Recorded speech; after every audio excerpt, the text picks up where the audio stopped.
In Willow Ford, by Woody Bridge, the old kings lie, keels beneath them. On down they sleep, deep home guarding. Four fingers push in flattest line. From underground, grave the northmost, there lies Wuffa, Wecha's offspring. On secret hoard, seek who dares it. Hello and welcome to Liam's Lyceum. I'm your host Liam, aka Hemvar, and today I'll be doing a spoiler-free review of Harry Harrison's and John Holm's The Hammer and the Cross.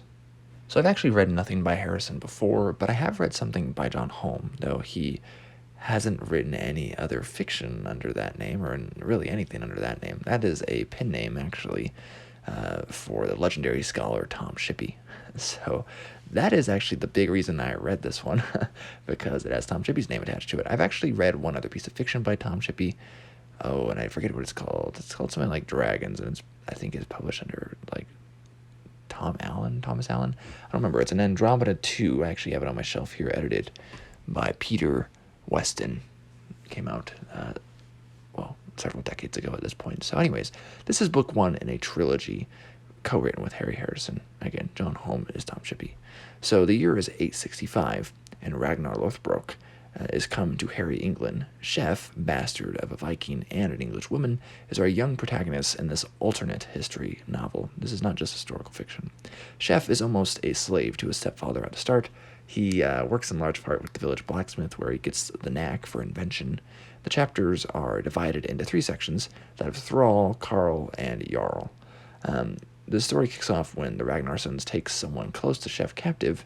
Ragnar and Ayla already having their time, but the great heathen army is approaching. The conflict itself is a Norse paganism in conflict with the Christianity of the day, the cross being obvious and the hammer that of Thor's Mjolnir. The idea is largely that the Vikings were even more successful, not against just the English, but against Chalcedonian Christianity. Note that this is before the uniting of the petty kingdoms and deals largely with the nations that would later form England, in this case Northumbria and East Anglia. What if our world turned out to be more humane, though, in this reality? That's kind of the alternate history aspect. And it's done, well, it's not done romantically, actually. Rape is very openly discussed, and while not described in, detail, it's not ignored by any means. And Vikings are pirates, they're raiders, right? They're not just, harmless immigrants or something, right? They're not coming from, a great morality by most modern standards. And some people are despicable, right? Like Wolfgar.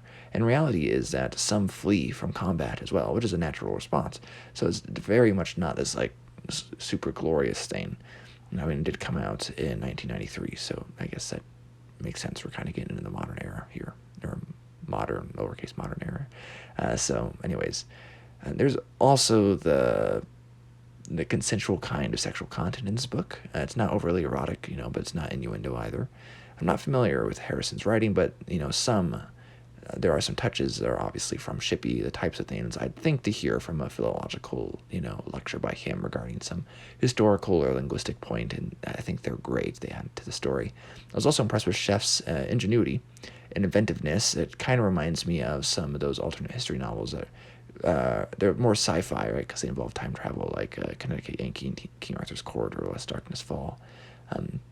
Something like that, right? There's also more mystical aspects, though, that are introduced, and I think it's done well. And there's a certain scene reminded me of one from Bird and the Bear, actually, by Greg Amato, which is probably an allusion. The one in Bird and the Bear is probably an allusion to the scene in this book. But anyways, this is a story of Holmgang and warfare, a person in a liminal space. Also, a certain historical Alfred comes in, and the obvious changes to the timeline are highlighted by his character. And when you get to about a fourth of the book, it becomes very gripping and different than many of the other tales of Vikings I've read. And it kind of gets into visions, which are never clear, and whether they're actually supernatural or simply dreams. Such have dreams really ever been, and probably will continue to be for a while.